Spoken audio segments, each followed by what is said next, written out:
اعوذ باللہ من الشیطان الرجیم بسم اللہ الرحمن الرحیم السلام علیکم ورحمۃ اللہ وبرکاتہ۔ عزیزات، شروعات اللہ کے بابرکت نام کے ساتھ آئیے اس سیشن کا آغاز قرآن پاک کی تلاوت کے ساتھ کرتے ہیں۔ بسم اللہ الرحمن الرحیم یا ایہا المزمل قم اللیل الا قلیلا نصفہ او انقص منہ قلیلا أو زد عليه ورتل القرآن ترتيلا إنا سنلقي عليك قولا ثقيلا إن ناشئة الليل هي أشد وطئا وأقوم قيلا إن لك في النهار سبحا طويلا واذكر اسم ربك وتبتل إليه تبتيلا رب المشرق والمغرب لا إله إلا هو فاتخذه وكيلا واصبر على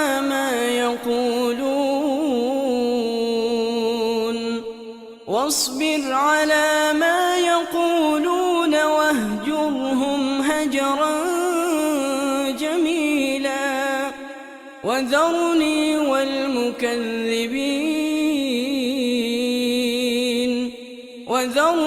والمكذبين أولي النعمة ومهلهم قليلا إن لدينا أنكالا وجحيما وطعاما ذا غصة وعذابا أليما يوم ترجف الأرض والجبال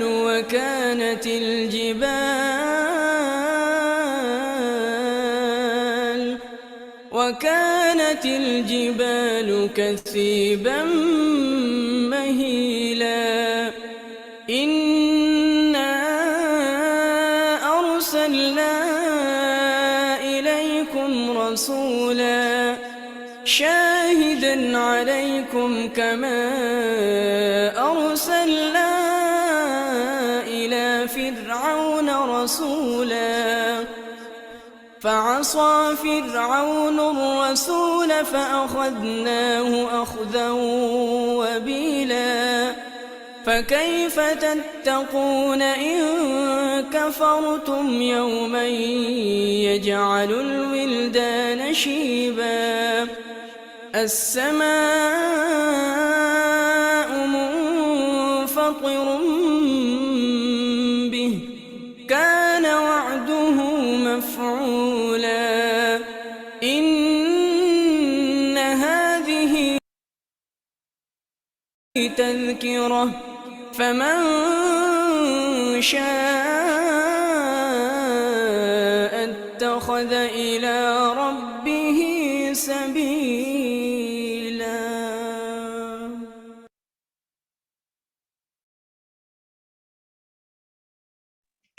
رب اشرح لي صدري ويسر لي أمري واحلل عقدة من لساني يفقهوا قولي رب زدني علما رب زدنی علما رب زدنی علما۔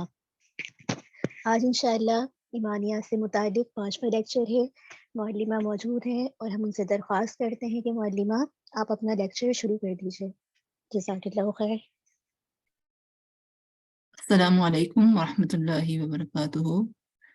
رب اشرح لی صدری ویسر لی امری واحلل عقدۃ من لسانی یفقہوا قولی واجعل لی وزیرا من اہلی۔ انشاءاللہ آج کا لیکچر ایمان بالآخرہ پر ہے۔ آج کے لیکچر کے ایجنڈا کو ہم ایک نظر دیکھ لیتے ہیں۔ اس کے اندر ایمان بالآخرہ سے متعلق عقلی دلائل پیش کیے جائیں گے،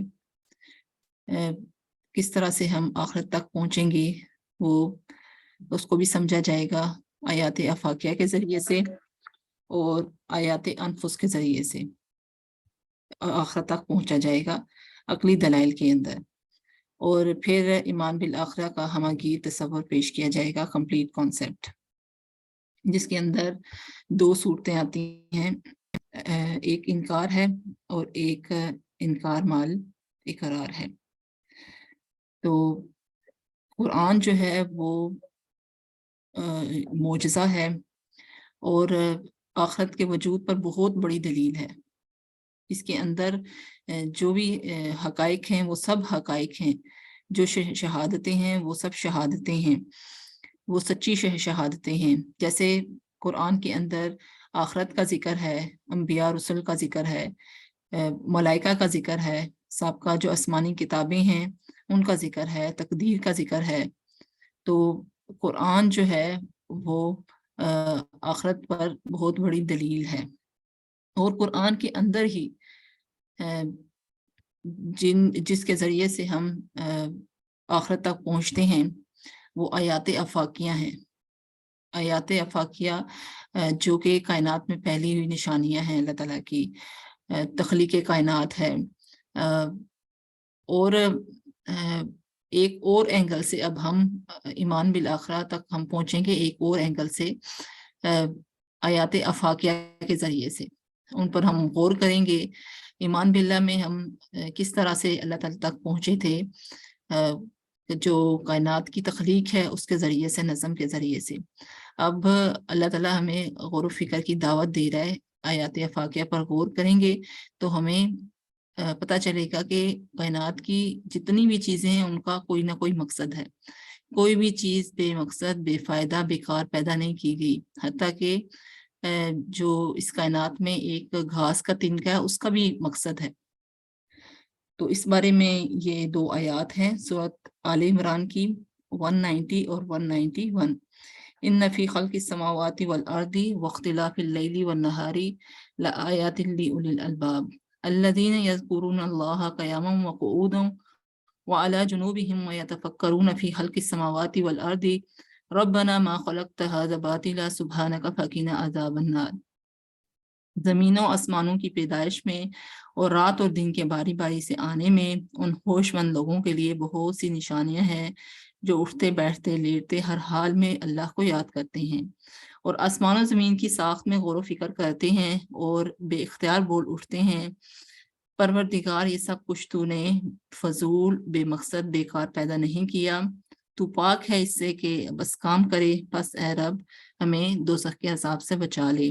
اس آیت میں اللہ تعالیٰ تخلیق کائنات کا جو مقصد ہے اس پر غور و فکر کرنے کی دعوت دے رہا ہے کہ کس طرح سے زمین و آسمان کی پیدائش ہوئی. پھر ان لوگوں کے لیے نشانیاں ہیں جو ہر حال میں اللہ کو یاد کرتے ہیں اور پھر غور و فکر کرتے ہیں کائنات کے اندر کہ کائنات کی کوئی بھی چیز بے مقصد، بے معنی پیدا نہیں کی گئی. اور پھر اس سے کیا ہوتا ہے کہ وہ اپنے اندر پھر غور و فکر کرتے ہیں. دوسرا جو مرحلہ ہے آخرت تک پہنچنے کا، وہ کس کے ذریعے آخرت تک پہنچتے ہیں؟ وہ لوگ آیات انفس پر غور کرنے سے. آیات انفس مطلب اپنے آپ پر غور کرنے سے، کہ اپنے آپ مطلب ہمارے اندر کون سی چیز ہے ایسی جو ہمیں جانوروں سے بھی ممتاز کرتی ہے اور پھر ہمیں وہ چیز جس کے تھرو ہم آخرت تک پہنچتے ہیں وہ نفس لوامہ ہے. نفس لوامہ کا کیا مطلب ہے؟ کہ اس کو اچھائی برائی کی تمیز حاصل ہے. اللہ تعالیٰ قرآن کے اندر سورہ قیامہ کے اندر فرماتا ہے لا اقسم بیوم القیامہ ولا اقسم بالنفس اللوامہ ایحسب الانسان ان لن نجمع عظامہ ولا قادرین علی ان نسوی بنانا. نہیں میں قسم کھاتا ہوں قیامت کے دن کی اور نہیں میں قسم کھاتا ہوں ملامت کرنے والے نفس کی. اب آخرت کی گواہی کے ساتھ کس کی گواہی دے رہا ہے اللہ تعالیٰ؟ ملامت کرنے والے نفس کی، جس کو اچھائی برائی کی تمیز حاصل ہے. کیا انسان یہ سمجھ رہا ہے کہ ہم اس کی ہڈیوں کو جمع نہ کر سکیں گے؟ اب اللہ تعالیٰ نے جو ملامت کرنے والا نفس دیا ہے انسان کو، جس کو کہ اچھائی اور برائی کی تمیز حاصل ہے، تو اس کا کیا مطلب ہے کہ اچھائی کا صلہ ملنا چاہیے، برائی کی سزا ملنی چاہیے. لیکن کیا ہوتا ہے کہ دنیا کی زندگی میں جب ہم دیکھتے ہیں تو معاملہ بالکل ہی الٹ نظر آتا ہے، بالکل ہی اس کے برخلاف نظر آتا ہے کہ ایک جو نمازی ہے اور جو دوسرا بے نمازی، دونوں برابر ہیں. اس کو جو نماز نہیں پڑھ رہا اس کو سزا نہیں مل رہی، جو نماز پڑھ رہا ہے اس کو جزا نہیں مل رہی. یعنی جو فوری بدلہ ملنا ہوتا ہے وہ نہیں مل رہا ہوتا ہے دنیا کی زندگی میں. ایک انسان جو تہجد گزار ہے، راتوں میں اللہ کے حضور اٹھ رہا ہے، رو رہا ہے، گڑ گڑا رہا ہے، اللہ سے دعائیں مانگ رہا ہے، اور دوسرا شخص جو راتوں کو چوریاں کر رہا ہے، ڈاکے ڈکیتیاں کر رہا ہے، زنا کر رہا ہے، تو وہ کس طرح سے برابر ہو جائیں گے دونوں؟ انسان ہے نا، اندر جب انسان کو اللہ تعالیٰ نے نفس لوامہ دیا ہے، اس کو اچھائی برائی کی تمیز حاصل ہے، تو ہر انسان یہ چاہتا ہے کہ میرے ساتھ کسی نے برا کیا ہے تو دل کرتا ہے نا کہ آپ اس کو ساتھ جیسا اس نے سلوک کیا، جیسا اس نے برتاؤ کیا، آپ کہتے ہیں ویسے ہی ہم برتاؤ کریں اس کے ساتھ. اور کوئی ہم نیکی کا کام کر رہے ہوتے ہیں تو انسان فوری بدلا چاہتا ہے کہ میں نیکی کا کام کر رہا ہوں، کوئی فوری بدلا دے مجھے، وہ بھی نہیں ملتا ہے. تو پھر اس کا کیا مطلب ہے؟ کیا ہونا چاہیے؟ کیا عدل ہے؟ کیا ہونا چاہیے؟ یعنی ہمارا جو دماغ ہے وہ بھی اس چیز کو قبول نہیں کرتا ہے، ہمارا دل بھی اس چیز کو قبول نہیں کرتا ہے کہ ہمیں جو نفس نوامہ دیا ہوا ہے اللہ تعالیٰ نے، تو اس کو اچھائی برائی کی تمیز حاصل ہے. اچھے کا بھی اس کو پتا ہے، برے کا بھی پتا ہے. اللہ تعالیٰ نے بتا دیا انسان کو، اچھے کا بھی بتا دیا، برے کا بھی بتا دیا، اور راستے بھی دکھا دیے. سیدھی راہ یہ ہے، جو اس پہ چلے گا تو وہ رحمان کا راستہ ہے، جو الٹے راستے پہ چلے گا وہ شیطان کا راستہ ہے. تو اب ہماری جو عقل ہے اور جو دل ہے وہ تو یہی کہتا ہے کہ ایسی کوئی عدالت ہونی چاہیے، ایسا کورٹ ہونا چاہیے جہاں پر مکمل انصاف ملے.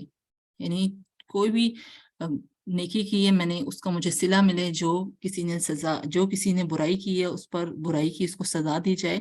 تو وہ دن کون سا دن ہے؟ وہ یوم الآخرہ کا دن ہے، آخرت کا دن ہے، جہاں پر ایک جو یہ نا جانور، حدیث کے مطابق ایک جو بکری ہے، سینگ والی بکری نے بے سینگ بکری کو مارا ہوگا تو وہ بدلہ دلوایا جائے گا اور پھر وہ مٹی ہو جائیں گی. تو انسان کیا سمجھتا ہے کہ مجھ سے آخرت کے بارے میں پوچھنی ہوگی، مجھ سے کوئی مطالبہ نہیں کیا جائے گا، تو اللہ تعالیٰ مجھ سے پوچھے گا نہیں. سورۃ فاتحہ میں ہم کیا پڑھتے ہیں کہ اے اللہ سورۃ فاتحہ میں اللہ تعالیٰ فرماتا ہے الرحمن الرحیم، اللہ تعالیٰ رحمان اور رحیم ہے. تو ساتھ ہی اللہ تعالیٰ کیا فرماتا ہے کہ وہ مالک یوم الدین بھی ہے، وہ روز جزا کا مالک بھی ہے. تاکہ یہ نہ سمجھے کہ اللہ تعالیٰ غفور رحیم ہی ہے، صرف اس کی یہ صفات ہیں، وہ بدلے کے دن کا مالک بھی ہے جہاں پر بدلہ دلوایا جائے گا. انسان سوچتا ہے اچھا یہ جو صحابہ کرام تھے ان کی زندگی کو دیکھا جائے، اور سب سے بڑھ کے نبی صلی اللہ علیہ وسلم کی زندگی کو دیکھا جائے کہ وہ تو دو جہان کے سردار تھے، تو اللہ کو محبوب تھے، ان کے لیے کائنات بنائی گئی. تو ان کی زندگی کو دیکھا جائے، دنیاوی زندگی میں دیکھا جائے تو ان کا تو بہت ہی بڑا ایک مقام مرتبہ تھا انبیاء کا، اور آگے جو نبی صلی اللہ علیہ وسلم کا، صحابہ کرام کا ایک مقام و مرتبہ تھا. لیکن کیا ان کو جو انہوں نے اعمال کیے ان کو اسی ٹائم فوری بدلہ ملا؟ نبی صلی اللہ علیہ وسلم کی زندگی کو دیکھا جائے، نبوت سے لے کر رحلت تک، یعنی دنیا سے جانے تک کا جو ٹائم تھا، اس میں ان کو کوئی بدلہ ملا؟ ایک بدلہ ملنا چاہیے نا. تو لیکن ایسا نہیں ہوا. اور دوسری طرف دیکھا جائے کہ جو مشرکین مکہ تھے، سب سے بڑھ کر نبی صلی اللہ علیہ وسلم کے رشتہ دار، جو نبی صلی اللہ علیہ وسلم کے بدترین دشمن تھے، ابو لہب، ابو جہل، ان کو کیا سزا ملی؟ نہیں ملی نا. تو پھر کیا ہونا چاہیے؟ سزا ملنی چاہیے. اور نبی صلی اللہ علیہ وسلم اور نے اپنا سب کچھ لگایا ہوا تھا، حالانکہ آخرت ان کو نظر نہیں آ رہی تھی.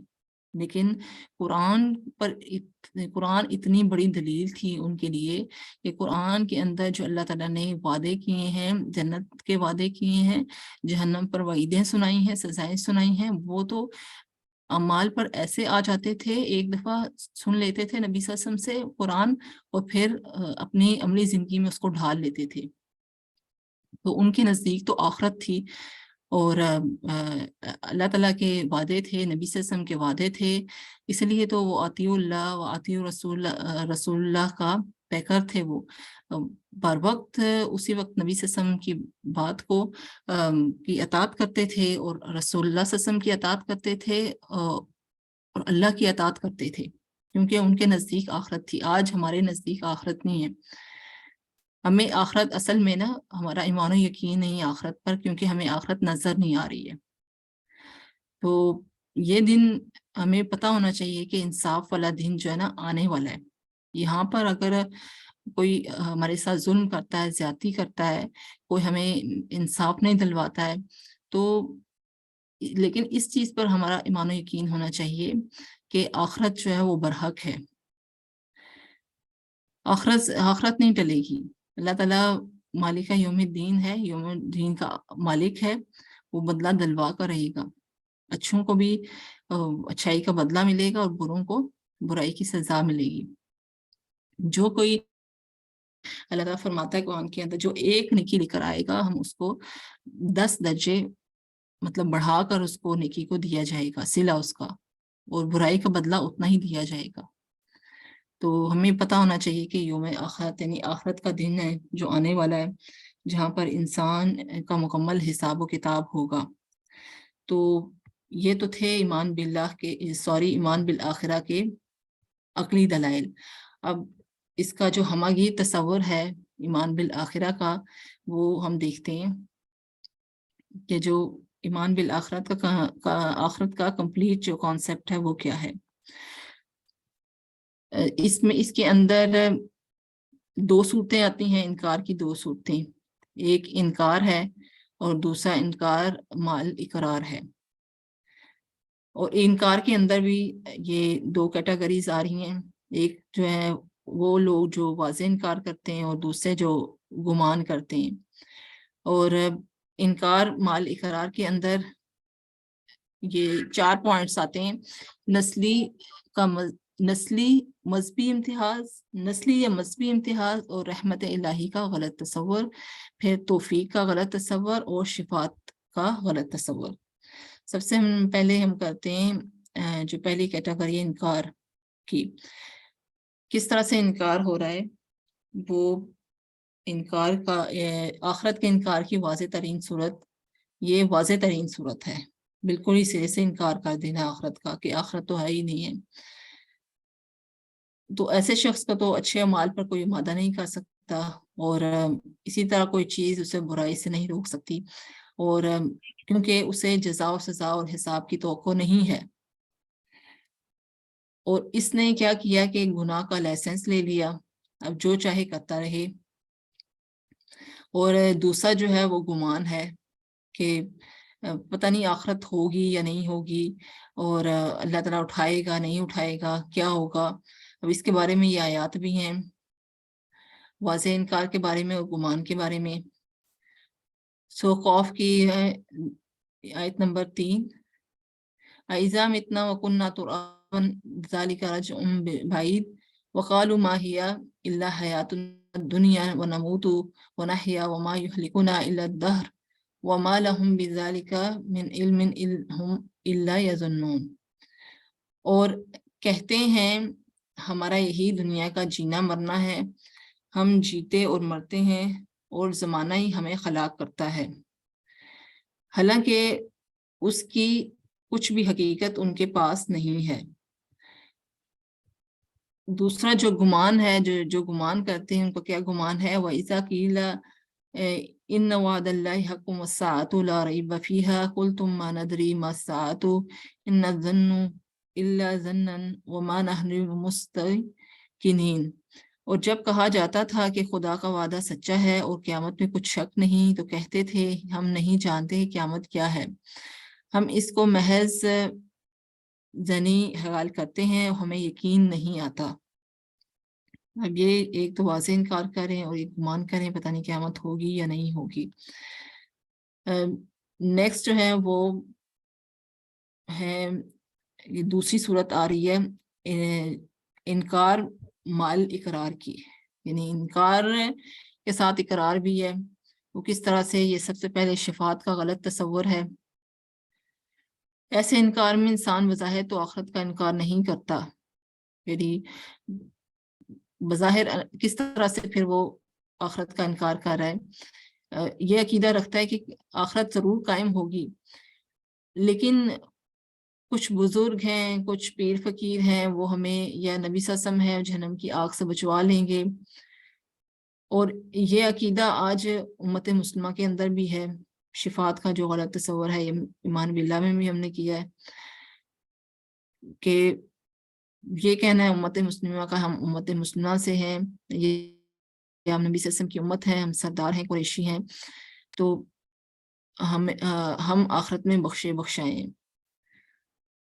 اور پھر یہ عقیدہ رکھنا کہ جو بزرگ ہیں وہ جنت میں ہمیں داخل کروا لیں گے، اگر ان نے کروا لینا ہے تو پھر اچھا کرنے کی کیا ضرورت ہے، عمل کرنے کی کیا ضرورت ہے؟ ایسے شخص کے نزدیک تو آخرت پھر بے معنی ہو کے رہ جاتی ہے، آخرت کی جو سزائیں اور وعیدیں ہیں وہ بے معنی ہو کے رہ جاتی ہیں۔ اور ایسا شخص پھر عمل کیوں کرے جب اس کا اتنا عقیدہ بن چکا ہے شفاعت کے بارے میں کہ نبی صلی اللہ علیہ وسلم آخرت میں بچوا لیں گے، یا کوئی نیک بندہ ہے، بزرگ ہستی ہے، وہ بچا لے گی جہنم کی آگ سے، تو اس کے عقیدے میں یہ چیز آ رہی ہے۔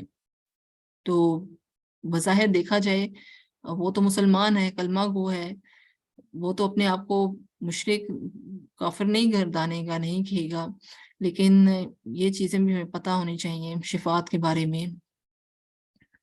اس کے بارے میں آیات بھی ہیں، وَيَعْبُدُونَ مِن دُونِ اللَّهِ مَا لَا يَضُرُّهُمْ وَلَا يَنْفَعُهُمْ وَيَقُولُونَ هَؤُلَاءِ شُفَعَاؤُنَا عِندَ اللَّهِ قُلْ أَتُنَبِّئُونَ اللَّهَ بِمَا لَا يَعْلَمُ فِي السَّمَاوَاتِ وَلَا فِي الْأَرْضِ سُبْحَانَهُ وَتَعَالَى عَمَّا يُشْرِكُونَ۔ اور اللہ کے سوا اس کی پرستش کرتے ہیں جو نہ انہیں نقصان پہنچا سکے اور نہ انہیں نفع دے سکے، اور کہتے ہیں اللہ کے ہاں یہ ہمارے سفارشی ہیں۔ کہہ دو کیا تم اللہ کو بتلاتے ہو جو اسے آسمانوں اور زمین میں معلوم نہیں؟ وہ پاک ہے اور ان لوگوں کے شرک سے بلند ہے۔ بظاہر اس آیت میں دیکھا جائے تو پتہ چلتا ہے کہ مخاطب جو ہیں وہ شاید مشرکین مکہ ہیں جو شرک کر رہے ہیں، اللہ کے ایسا نہیں ہے۔ جو مسلمان ہیں وہ بھی اس کیٹیگری میں آتے ہیں کہ پرستش یا پوجا کریں ان کی، اور کہتے ہیں کہ وہ ہماری سفارش کریں گے۔ تو آسمان اور زمین میں معلوم نہیں، اللہ کو بتلاتے ہو جو اسے آسمان اور زمین میں معلوم نہیں، وہ تو پاک ہے اور ان لوگوں کے شرک سے بلند ہے۔ اب ایک حدیث بھی ہے بخاری اور مسلم میں یہ چیز موجود ہے۔ یہ حدیث جو ہے گمراہی کی نیت سے پھیلایا جاتا ہے کہ اس حدیث کے اندر نبی صلی اللہ علیہ وسلم جو ہے وہ شفاعت کریں گے اور ہمیں جہنم سے بچا لیں گے، جنت میں داخل کر لیں گے، حالانکہ اس حدیث کو جو ہے وہ گہرائی میں نہیں سمجھا جاتا کہ اس میں کیا چیز بیان ہو رہی ہے۔ یہ بخاری اور مسلم کی حدیث ہے۔ حضرت انس رضی اللہ تعالیٰ عنہ سے روایت ہے کہ رسول اللہ صلی اللہ علیہ وسلم نے ارشاد فرمایا کہ جب قیامت کا دن ہوگا تو لوگوں میں سخت بے-چینی اور ازدحام کی کیفیت ہوگی۔ کچھ لوگ یعنی اہل محشر کے کچھ نمائندے آدم علیہ السلام کی خدمت میں حاضر ہوں گے اور عرض کریں گے کہ اپنے رب سے ہماری سفارش کر دیجیے۔ آدم علیہ السلام فرمائیں گے کہ میں اس کام کے لائق اور اس رتبے کا نہیں ہوں، لیکن تم کو چاہیے کہ ابراہیم علیہ السلام کے پاس جاؤ اور اللہ کے خلیل ہیں۔ پس یہ لوگ ابراہیم علیہ السلام کی خدمت میں حاضر ہوں گے اور وہ بھی فرمائیں گے کہ میں اس کام کے لائق نہیں ہوں، لیکن تمہیں موسیٰ علیہ السلام کے پاس جانا چاہیے، اور اللہ کے کلیم ہیں، وہ اللہ کے کلیم ہیں، شاید وہ تمہارا کام کر سکیں۔ پس یہ لوگ موسیٰ علیہ السلام کی خدمت میں حاضر ہوں گے، وہ بھی یہی فرمائیں گے کہ میں اس کام کے لائق نہیں ہوں، لیکن تمہیں عیسیٰ علیہ السلام کے پاس جانا چاہیے، اور روح اللہ اور کلمۃ اللہ ہیں۔ پس یہ لوگ عیسیٰ علیہ السلام کی خدمت میں حاضر ہوں گے اور وہ بھی یہی فرمائیں گے کہ میں اس کام کے لائق نہیں ہوں، لیکن تمہیں محمد صلی اللہ علیہ وآلہ وسلم کی خدمت میں حاضر ہونا چاہیے۔ رسول اللہ صلی اللہ علیہ وسلم فرماتے ہیں کہ پھر وہ لوگ میرے پاس آئیں گے اور شفاعت کے لیے مجھ سے کہیں گے، میں کہوں گا کہ میں اس کام کا ہوں اور یہ میرا ہی کام ہے، پھر میں اپنے رب کریم کی بارگاہ خاص میں حاضری کی اجازت طلب کروں گا، مجھے اجازت دے دی جائے گی، اور اللہ تعالیٰ اس وقت مجھے اپنی کچھ خاص تعریفیں اپنی حمد کے لیے عطا فرمائیں گے، تو اس وقت میں انہی کلمات کے ذریعے اللہ تعالیٰ کی حمد و ثنا کروں گا اور اس کے آگے سجدہ کروں گا۔ اللہ تعالیٰ کی طرف سے فرمایا جائے گا کہ اے محمد صلی اللہ علیہ وسلم، سر اٹھاؤ، جو کہنا ہے کہو تمہاری سنی جائے گی، اور جو سفارش کرنا ہے کرو تمہاری مانی جائے گی۔ بس میں کہوں گا اے پروردگار میری امت میری امت، بس مجھ سے کہا جائے گا جاؤ اور جس کے دل میں جو کے دانے کے برابر بھی ایمان ہو اس کو نکال لو، یعنی ان سے نبی صلی اللہ علیہ وسلم سے فرمایا جائے گا کہ نکال لو۔ اب کہاں سے نکال لو؟ وہ جہنم میں جل رہے ہوں گے، تو ایسا نہیں ہے کہ میدان محشر سے ہی ان کو جنت میں داخل کر دیا جائے گا، بلکہ وہ جہنم میں ہوں گے، اور پھر کہا جائے گا جو ایمان ہے جس کے سوری ہاں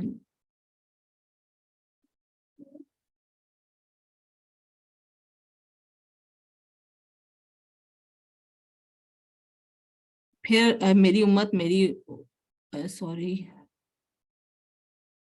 جس کے دل میں جو کے دانے کے برابر بھی ایمان ہو اس کو نکال لو، پس میں جاؤں گا اور ایسا کروں گا، اور پھر اللہ تعالیٰ کی بارگاہ کرم کی طرف لوگوں کا اور پھر لوٹوں گا، اور پھر انہیں خاص کلمات کے ذریعے اللہ تعالیٰ کی حمد و ثنا کروں گا اور اس کے آگے سجدہ میں گر جاؤں گا۔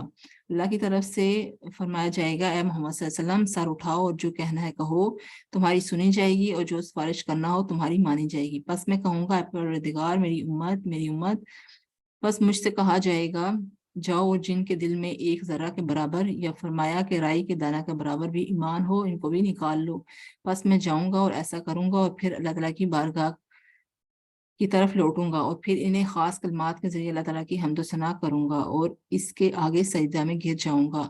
اللہ تعالیٰ کی طرف سے فرمایا جائے گا کہ اے محمد صلی اللہ علیہ وسلم، سر اٹھاؤ اور جو کہنا ہے کہو تمہاری سنی جائے گی، اور سفارش کرنا ہے وہ تمہاری مانی جائے گی۔ بس میں کہوں گا اے پروردگار میری امت، بس مجھ سے کہا جائے گا جاؤ جن کے دل میں رائی کے دانہ کے اس سے بھی کم ایمان ہو ان کو بھی نکال لو، بس میں جاؤں گا اور ایسا کروں گا، اور اس کے بعد چوتھی مرتبہ پھر اللہ تعالیٰ کی بارگاہ کی طرف لوٹوں گا، اور پھر انہیں خاص کلمات کے ذریعے اللہ تعالیٰ کی حمد و ثنا کروں گا اور اس کے آگے سجدہ میں گر جاؤں گا۔ اللہ تعالیٰ کی طرف سے فرمایا جائے گا کہ محمد صلی اللہ علیہ وسلم، سر اٹھاؤ، جو کہنا ہے کہو تمہاری سنی جائے گی، اور جو سفارش کرنا ہو تمہاری مانی جائے گی۔ بس میں کہوں گا اے پروردگار مجھے اجازت دیجیے ان سب کے حق میں جنہوں نے لا الہ الا اللہ کہا ہو۔ اللہ تعالیٰ فرمائے گا یہ کام تمہارا نہیں ہے، لیکن میری عزت و جلال، میری عزت و کبریائی کی قسم، میں خود دوزخ سے ان سب کو نکال لوں گا جنہوں نے لا الہ الا اللہ کہا ہو۔ اب اس حدیث سے یہ معلوم ہو رہا ہے کہ نبی صلی اللہ علیہ وسلم جہنم کی آگ سے نکالنے کی سفارش کریں گے اللہ تعالیٰ کے سامنے، اور جس کو قبول کیا جائے گا۔ تو ایسا نہیں ہے کہ ہم مال تو کریں ہی نہ، تو ہمارا یہ عقیدہ ہو کہ ہمیں نبی صلی اللہ علیہ وسلم جو ہے وہ آخرت میں جہنم کی آگ سے بچوا لیں گے۔ اب جو دوسری کیٹیگری ہے کس طرح سے وہ آخرت کا انکار کریں، انکار کے ساتھ اقرار بھی، اور مذہبی اور نسلی امتیاز کا غلط تصور۔ جیسے یہ جو تھے نا بنی اسرائیل، یہ کہتے تھے کہ ان کو ایک نسلی فخر تھا، اور یہ سمجھتے تھے کہ ان کے گناہوں کے باوجود اللہ ان کو بخش دے گا، اور اگر سزا بھی ہوگی تو تھوڑی بہت ہوگی، کچھ گنتی کے دن جلیں گے جہنم میں، اور پھر اللہ تعالیٰ نکال لے گا۔ اور آج نبی صلی اللہ علیہ وسلم کی جو امت ہے وہ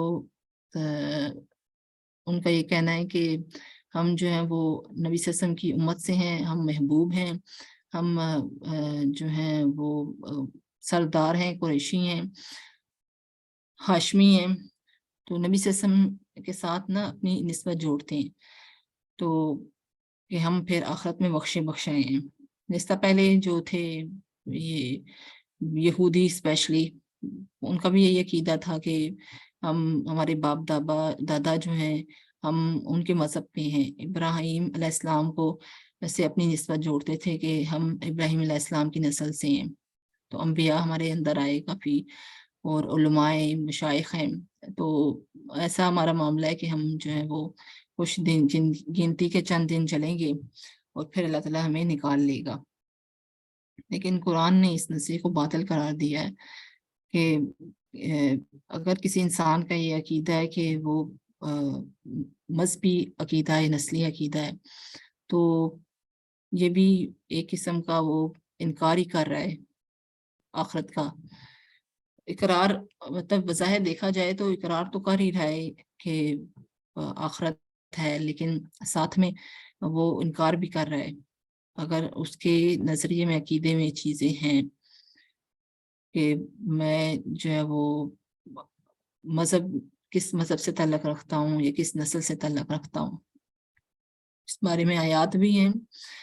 وقالت اليهود والنصارى نحن ابناء الله واحباؤه قل فلم يعذبكم بذنوبكم بل انتم بشر ممن خلق يغفر لمن يشاء ويعذب من يشاء ولله ملك السماوات والارض وما بينهما واليه المصير۔ یہود اور نصارہ کہتے ہیں کہ ہم خدا کے بیٹے اور اس کے پیارے ہیں، کہو کہ پھر وہ تمہاری بدعمالیوں کے سبب تمہیں عذاب کیوں دیتا ہے؟ نہیں بلکہ تم اس کی مخلوقات میں دوسروں کی طرح کے انسان ہو، وہ جسے چاہے بخشے اور جسے چاہے عذاب دے۔ آسمان زمین اور جو کچھ ہے سب پر اللہ ہی کی حکومت ہے اور سب کو اسی کی طرف لوٹ کر جانا ہے۔ آل عمران میں اللہ تعالیٰ فرماتا ہے ذالک بانہم قالوا لن تمسنا النار الا ایاما معدودات وغرہم فی دینہم ما کانوا یفترون۔ یہ اس لیے ہے کہ وہ کہتے ہیں کہ ہمیں ہرگز آگ نہیں لگے گی مگر چند دن گنتی کی، اور ان کی بنائی ہوئی باتوں نے انہیں دین میں دھوکہ دیا ہوا ہے۔ یہ تو ان کا ذکر ہو رہا ہے یہود و نصارہ کا، تو ظاہر مسلمانوں ان کا بھی عقیدہ ہے اس طرح کا کہ مذہبی نسلی فخر محسوس کرتے ہیں وہ۔ وقالوا لن يدخل الجنة الا من كان هودا او نصارى تلك امانيهم قل هاتوا برهانكم ان كنتم صادقين۔ اور یہودی اور عیسائی کہتے ہیں کہ یہودیوں اور عیسائیوں کے سوا کوئی جنت میں نہیں جائے گا، یہ ان کے خیالات باطل ہیں۔ اے نبی صلی اللہ علیہ وسلم ان سے کہہ دو کہ اگر سچے ہو تو دلیل پیش کرو۔ اپنے عقیدے تھے ان کے بنے ہوئے، یہودیوں کا الگ تھا تو عیسائیوں کا الگ تھا، تو آج مسلمانوں کا الگ ہے آخرت کے بارے میں عقیدہ۔ نیکسٹ میں انکار مع الاقرار کس طرح سے ہو رہا ہے، یہ صورت کس طرح سے ہے کہ اللہ کی رحمت کا غلط تصور کہ اللہ تعالیٰ بڑا غفور رحیم ہے۔ یہ تو نظریہ بڑا عام ہے امت مسلمہ کے اندر کہ اللہ تعالیٰ غفور رحیم ہے، وہ بخش دے گا۔ تو اللہ تعالیٰ کی رحمت جو ہے کچھ شرائط کے ساتھ ہے، اللہ نے کچھ شرطیں رکھی ہیں کہ اللہ کی رحمت کن لوگوں کے لیے۔ ایک عام نارمل انسان جو کہ مسلمان جو یہ سمجھتا ہے کہ اللہ جو ہے وہ غفور رحیم ہے، وہ بخش دے گا آخرت میں، لیکن ساتھ میں اس کو یہ پتہ نہیں ہے کہ اللہ تعالیٰ آخرت کے دن کا مالک بھی ہے، وہ جزا سزا کا مالک بھی ہے۔ اس چیز کے بارے میں نہیں ہے عقیدہ، بس یہ ہے کہ اللہ جو ہے غفور رحیم ہے۔ وہ تو 70 ماؤں سے زیادہ پیار کرنے والا ہے، ایک ماں اپنے بچے کو کیا جہنم میں ڈالے گی، تو وہ رب کیسے ڈالے گا؟ ایک انسان اس نے اپنی ساری زندگی گناہوں میں گزاری، تو دوسرا جو ہے وہ عدل تو کرنا ہے اللہ نے آخرت میں، دوسرا جو ہے وہ اس نے اپنی ساری زندگی نیکیوں میں گزاری، نیک اعمال میں گزاری، دونوں کیسے برابر ہو جائیں گے؟ اللہ کی رحمت تو اس بندے کے لیے ہوگی نا جو کہ جس نے اپنی پوری زندگی اطاعت میں گزاری ہے۔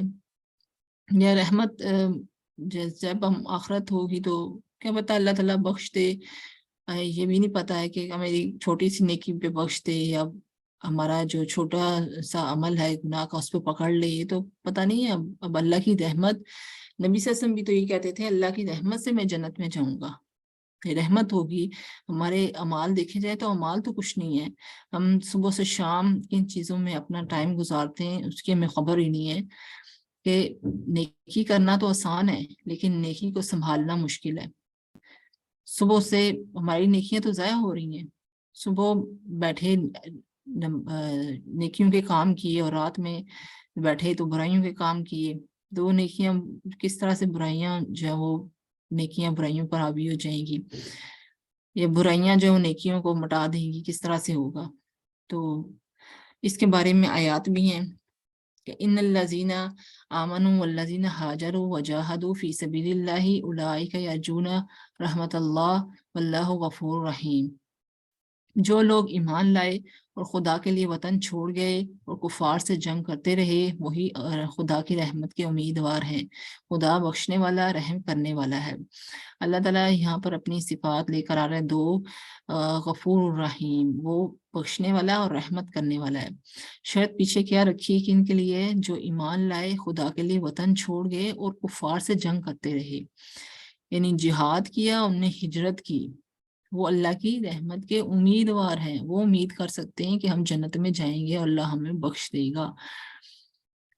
اور وطن چھوڑ گئی، وطن چھوڑنا کتنا مشکل ہے۔ ہم وطن اپنا چھوڑ سکتے ہیں؟ ہمیں کوئی کہے کہ اپنا وطن چھوڑو، وطن کے اندر اپنے بال بچے، اپنا اہل و عیال، اپنا پورا خاندان، اپنی زمین جس پہ وہ رہ رہا ہے، اپنا کاروبار، یہ سب چیزیں، اور صحابہ کرام نے سب چیزیں چھوڑی، اور پھر وہ اللہ سے امید رکھتے تھے کہ اللہ ہمیں بخش دے گا اور ہمیں اپنی رحمت میں لے لے گا۔ بعض صحابہ، وہ صحابہ جن کو اللہ تعالیٰ نے عشرہ مبشرہ جو تھے جنت میں، دنیا میں جنت کی خوشخبری دے دی، لیکن پھر بھی وہ ڈرتے تھے، خوف کھاتے تھے اللہ سے۔ آج تو ہم سر عام کہتے ہیں کہ ہم اللہ غفور رحیم ہے، اللہ کی رحمت تو تمام چیزوں پر چھائی ہوئی ہے، وہ کہاں ڈالے گا ہمیں جہنم میں۔ یہ دوسری آیت ہے آل عمران کی، قل ان کنتم تحبون اللہ فاتبعونی یحببکم اللہ ویغفر لکم ذنوبکم واللہ غفور رحیم۔ پھر یہاں پر اللہ تعالیٰ کی دو صفات آ رہی ہیں کہ اللہ تعالیٰ غفور رحیم ہے۔ کن کے لیے؟ اے پیغمبر، لوگوں سے کہہ دو کہ اگر تم خدا کو دوست رکھتے ہو تو میری پیروی کرو، خدا بھی تمہیں دوست رکھے گا اور تمہاری گناہ معاف کر دے گا، خدا بخشنے والا مہربان ہے۔ یہاں پر تو اللہ تعالیٰ کی اطاعت کا ذکر ہو رہا ہے،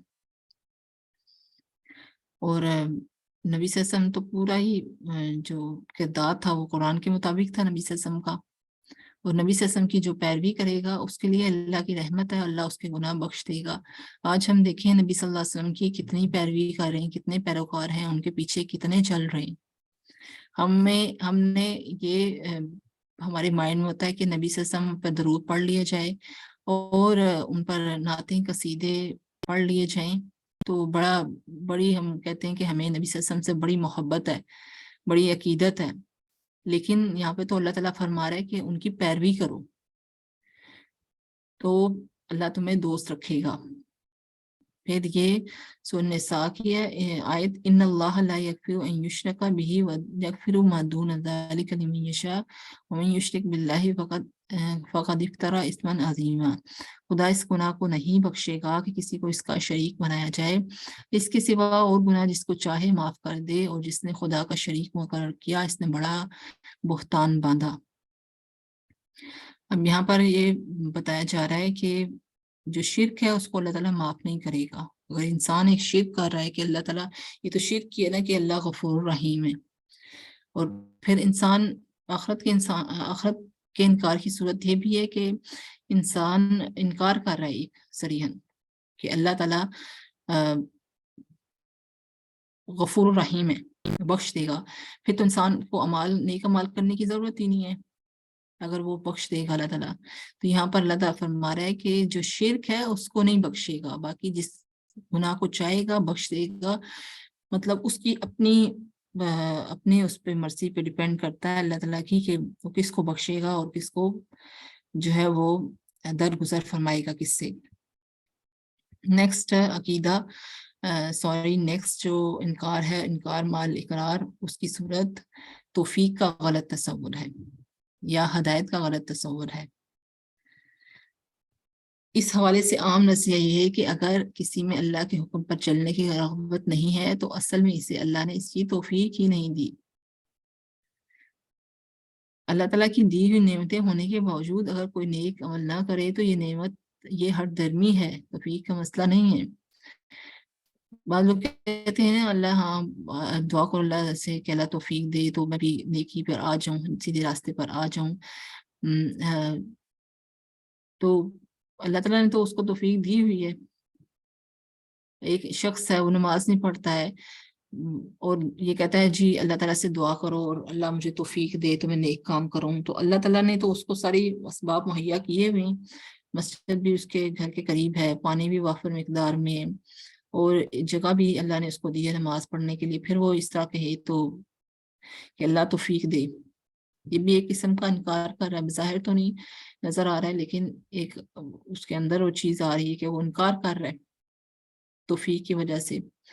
اس طرح کسی کو نصیحت کی جائے تو وہ یہ جواب دیتا ہے کہ دعا کرو اللہ ہدایت دے، یا توفیق دے یا ہدایت دے، یہ بھی ایک غلط نظریہ ہے۔ ہدایت یہ نہیں ہے کہ اللہ تعالیٰ انسان کی کوشش کے باوجود سے نیک اعمال کروا دے۔ ہدایت وہ راستہ ہے جس پر چل کر خود نجات ممکن ہے، اس کی سمجھ عطا ہو بھی جائے تو چلنا انسان نے خود ہی ہے۔ یہ تو نہیں ہے کہ اللہ نے راستہ دکھا دیا تو اب اللہ ہی چلائے گا اس کے راستے پر، اللہ ہی کام ہے، اللہ کا ہی کام ہے کہ اس پر چلائے۔ اللہ نے آپ کو ہدایت دے دی، آپ کو عقل و شعور دیا، سیدھا راستہ بھی بتا دیا، تو جو ہم دیکھتے ہیں نا ہماری فائدے کی چیز ہوتی ہے وہ ہم کر لیتے ہیں، اس میں ہمیں یہ نہیں ہوتا ہے کہ آپ اللہ سے دعا کریں نا اللہ یہ کام کر دے، آپ توفیق دے تو ہم یہ کام کریں گے۔ جو لوگ صبح سے شام اپنا ٹائم فضولیات میں بسر کر رہے ہیں، جو یا ٹائم دنیاوی چیزوں میں بسر کر رہے ہیں، ان کا گھر بار ہے، ان کا کاروبار ہے، اور کبھی انسان نے کہا کہ دعا کرو مجھے توفیق ملے تو مجھے جو ہے وہ میرا رزق کا مسئلہ جو ہے حل ہو جائے، میری اولاد نہیں ہو رہی ہے اس کا مسئلہ حل ہو جائے؟ ایسا ہوا ہے کبھی؟ کبھی نہیں ایسا ہوا۔ تو یہاں پر آ کے انسان پھر کیوں کہتا ہے کہ اللہ توفیق دے یا ہدایت دے تو پھر میں سیدھے راستے پر آؤں گا؟ ان تصورات کو بھی اللہ تعالیٰ نے قرآن میں رد کیا ہے ان آیات کے اندر۔ سَيَقُولُ الَّذِينَ أَشْرَكُوا لَوْ شَاءَ اللَّهُ مَا أَشْرَكْنَا وَلَا آبَاؤُنَا وَلَا حَرَّمْنَا مِنْ شَيْءٍ كَذَلِكَ كَذَّبَ الَّذِينَ مِنْ قَبْلِهِمْ حَتَّى ذَاقُوا بَأْسَنَا قُلْ هَلْ عِندَكُم مِّنْ عِلْمٍ فَتُخْرِجُوهُ لَنَا إِن تَتَّبِعُونَ إِلَّا الظَّنَّ وَإِنْ أَنْتُمْ إِن كُنتُمْ إِلَّا تَخْرُصُونَ۔ اب مشرک کہیں گے کہ اگر اللہ چاہتا تو نہ ہم اور نہ ہمارے باپ دادا شرک کرتے اور نہ ہی ہم کسی چیز کو حرام ٹھہراتے۔ اب اللہ پر الزام لگایا جا رہا ہے معاذ اللہ کہ اللہ نے نہیں چاہا تو پھر کیسے ہم نہ ہمارے باپ دادا شرک کرتے اور نہ ہی ہم شرک کرتے، تو اللہ نے چاہا تو ہم ایسا کر رہے ہیں۔ اسی طرح ان لوگوں نے جھٹلایا جو ان سے پہلے تھے، یہاں تک کہ انہوں نے بھی ہمارا عذاب چکھا۔ کہہ دو تمہارے ہاں کوئی ثبوت ہے تو اسے ہمارے سامنے لاؤ، تم فقط خیالی باتوں پر چلتے ہو اور صرف تخمینہ ہی کرتے ہو۔ سورہ زمر میں ہے وَأَنِيبُوا إِلَىٰ رَبِّكُمْ وَأَسْلِمُوا لَهُ مِن قَبْلِ أَن يَأْتِيَكُمُ الْعَذَابُ ثُمَّ لَا تُنصَرُونَ وَاتَّبِعُوا أَحْسَنَ مَا أُنزِلَ إِلَيْكُم مِّن رَّبِّكُم مِّن قَبْلِ أَن يَأْتِيَكُمُ الْعَذَابُ بَغْتَةً وَأَنتُمْ لَا تَشْعُرُونَ أَن تَقُولَ نَفْسٌ مَّا حَسْرَةً عَلَىٰ مَا فَرَّطتُ فِي جَنبِ اللَّهِ وَإِن كُنتَ لَمِنَ الصَّاغِرِينَ او تقول لو ان اللہ ہدانی لکنت من المتقین۔ تم سب اپنے پروردگار کی طرف جھک پڑو اور اس کی حکم برداری کیے جاؤ اس سے قبل کہ تمہارے پاس عذاب آ جائے۔ تم فرمان برداری کرو، حکم اللہ کیا کر رہا ہے کہ اللہ کے آگے جھک پڑو اور اللہ کے حکم کی حکم برداری کرو، اور پھر تمہاری مدد نہ کی جائے اور پیروی کرو اس بہترین چیز کی جو تمہیں تمہاری طرف تمہارے پروردگار کی طرف نازل کی گئی ہے۔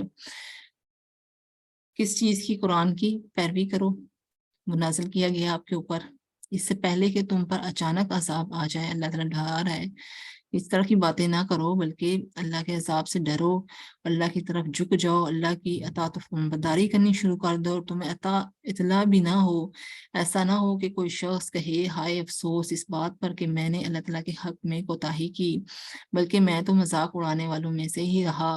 یہ ہے کہ اگر اللہ مجھے ہدایت کرتا تو میں بھی پارسا لوگوں میں ہوتا۔ اس سے پہلے کہ یہ ایسا ٹائم آ جائے تو پھر تمہیں پھر پتہ چل جائے، تم پھر ہاتھ ملتے رہ جاؤ۔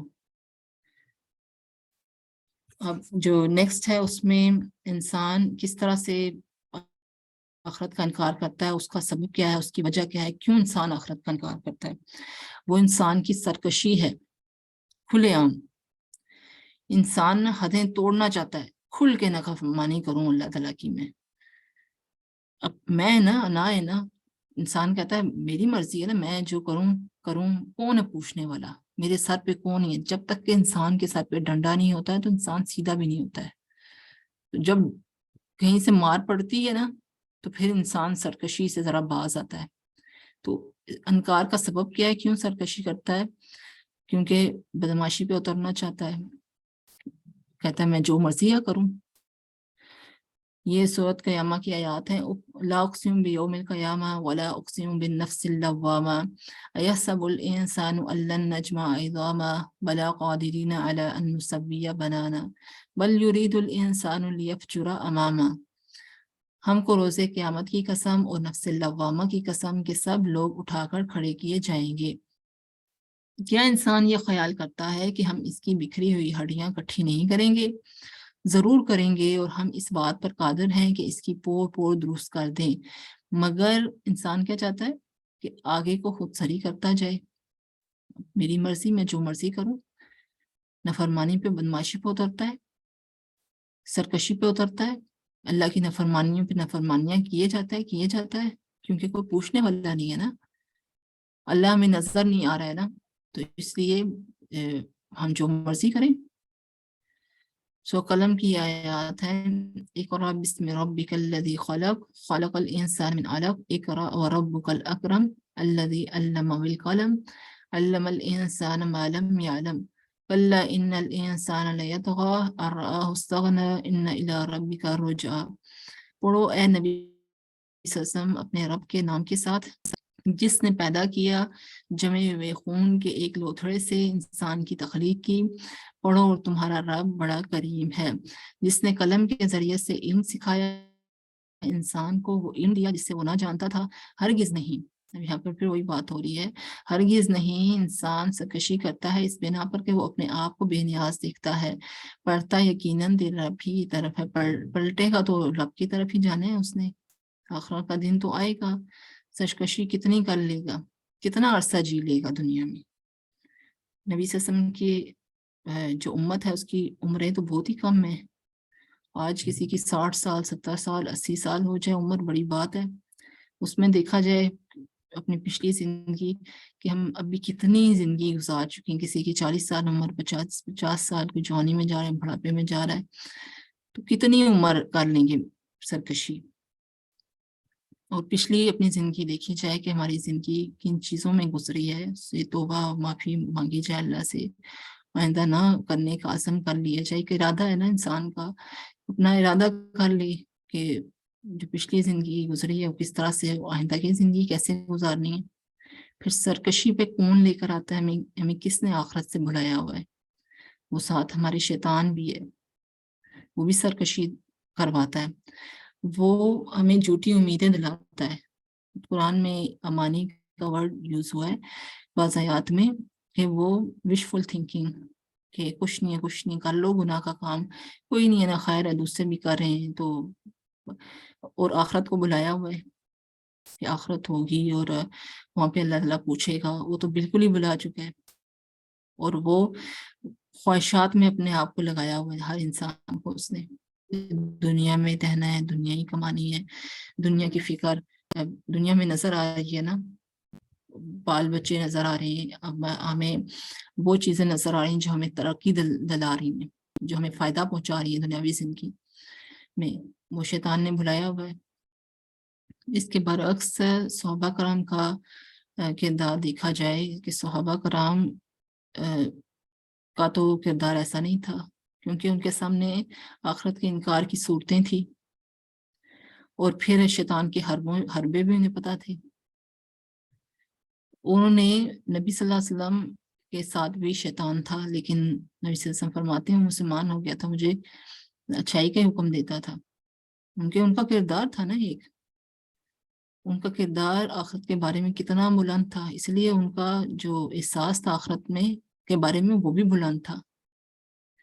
جو حضرت عمر تھے وہ کہتے تھے کہ میں صاحب عراف میں بھی ہوا تو بڑی بات ہوگی، اور حضرت علی فرماتے تھے کہ میرے پاس کچھ نہیں ہے، میرا عمل بہت تھوڑا ہے اور مجھے اکیلے جانا ہے۔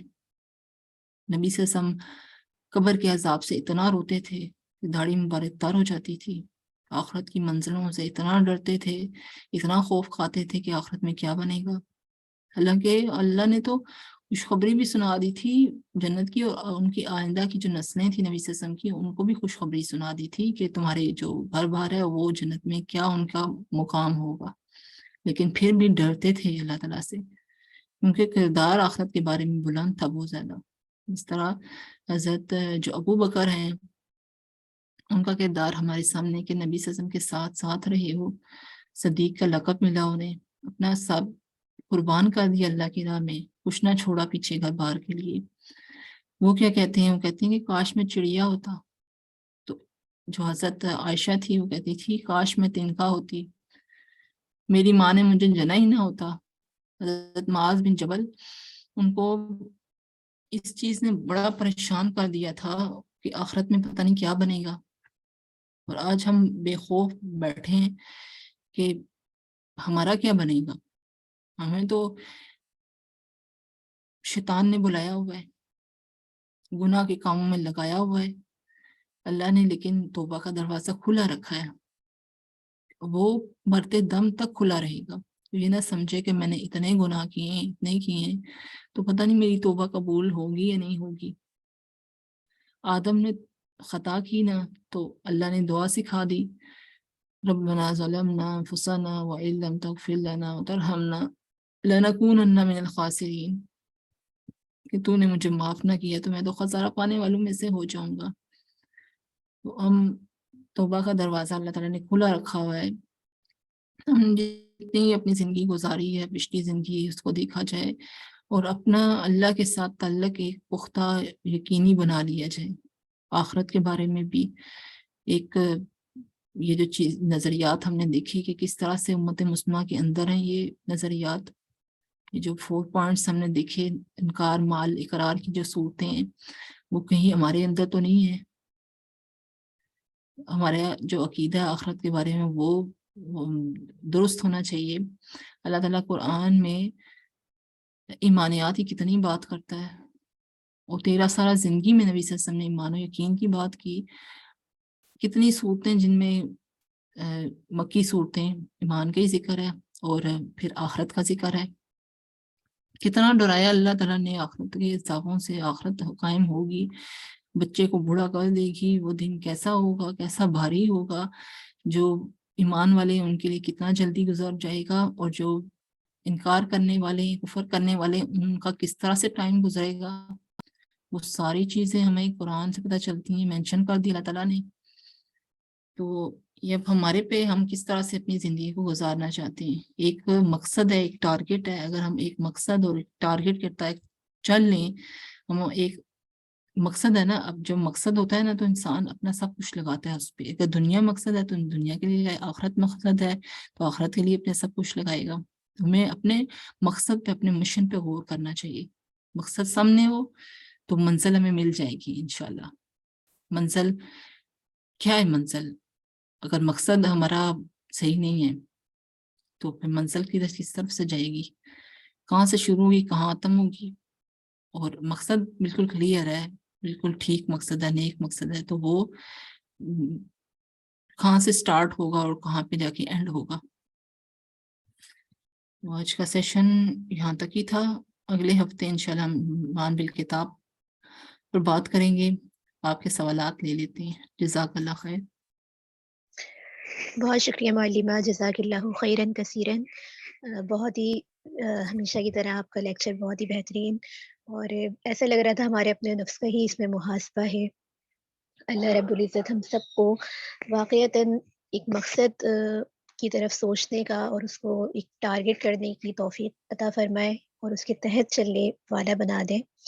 اس کے ساتھ ہی اگر آپ طالبات میں سے کسی کے کوئی سوالات ہیں تو آپ اپنا آپ اپنا ہینڈ ریز کر سکتے ہیں، آپ کا مائک انمیوٹ کر دیا جائے گا۔ اس کے ساتھ ہی آپ تمام کو یہ بھی بتایا جاتا ہے کہ آپ کا فرسٹ اسائنمنٹ ہمیں موصول ہو گیا تھا، اور انشاءاللہ آج آپ کو اس کے نمبر آپ کو بھیج دیے جائیں گے. اور جن طالبات نے ابھی تک اپنا پہلا اسائنمنٹ کسی عذر کی وجہ سے سینڈ نہیں کر سکتی ہیں تو وہ دوسرے اسائنمنٹ کے ساتھ اپنا اسائنمنٹ جمع کروا سکتی ہیں. جی عزیزات، اگر آپ کو کوئی سوال ہے تو یہاں آپ لکھ کے بھیج سکتے ہیں یا پھر آپ اپنا مائک جو ہے انمیوٹ کروا دیں.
جی طالبات، کسی کا کوئی سوال نہیں ہے؟ سب سمجھ میں آ گیا ہے؟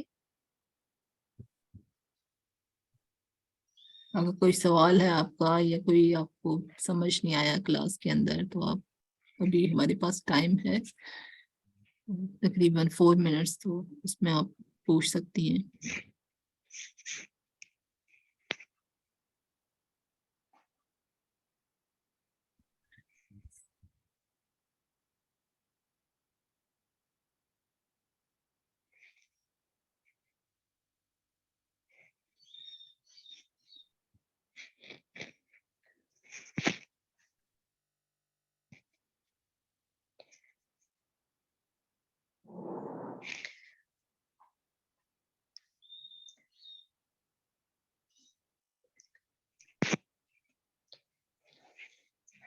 جی معلمہ، اگر آپ کی اجازت ہو تو پھر اس نشست کا اختتام کر لیتے ہیں اور سابقہ کلاس کی طرح جی ہم 1 گھنٹے کے لیے اپنا گروپ اوپن کر دیں گے. اگر کسی سسٹر کا سوال ہوگا تو وہ وہاں پہ بھیج سکتی ہیں.